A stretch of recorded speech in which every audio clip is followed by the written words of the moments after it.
Elvan Gomez, praktisi dan pengacara senior, mengatakan UUD 1945 bisa diberi penambahan atau adendum-adendum perbaikan. Namun dia berujar Gerindra ingin batang tubuh UUD 1945 kembali terlebih dulu. Menurut Gomez, konstitusi bukanlah dokumen yang tak boleh diubah. Namun, dia tak merinci bagaimana sikap Gerindra menyangkut pemilihan presiden dan wakil presiden oleh MPR sebagai implikasi dari amandemen ke versi awal ini. Bukan.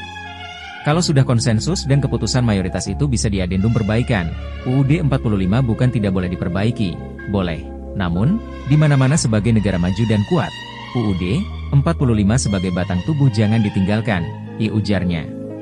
Untuk dalam rangka apabila Prabowo akan menjadi seorang yang menjadi cintai masyarakat, menjadi pahlawan nasional, yang menjadi seperti kakeknya, yang pendiri bank dan bapaknya Bagawan Ekonomi, Prabowo segera melaksanakan Undang-Undang Dasar 45 secara murni dan membentuk pemerintahan transisi yang dipimpin oleh dia dalam mengembalikan Dasar 45 tersebut.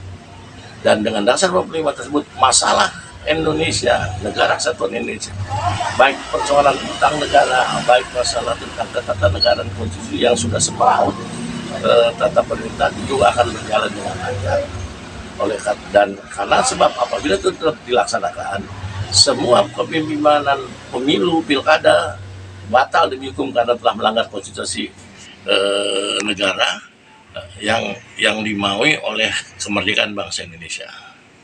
Maka dengan ini saya menghimbau Prabowo pada tanggal 20 Oktober atau sebelum 20 Oktober, Prabowo sudah menyatakan mengembalikan Undang-Undang 45, membentuk hubungan transisi dan rangka mewujudkan Indonesia sesuai dengan amanah kedaulatan rakyat, yaitu memegang posisi 18 Agustus 45. Baik, untuk Gibran sendiri ada pesan nggak?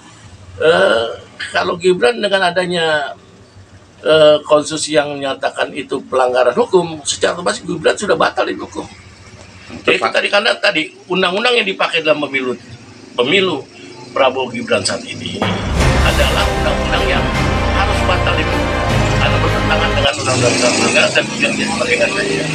Undang-undang semenjak pemilu diadakan baik waktu zamannya Megawati, Gus Dur, SBY, Jokowi adalah undang-undang yang menyandera negara, menyandera kedaulatan rakyat, yang membubarkan posisi negara secara melawan hukum. Oleh karena itu, semua pemimpinan itu harus batal dihukum, termasuk yang Gibran juga batal dihukum.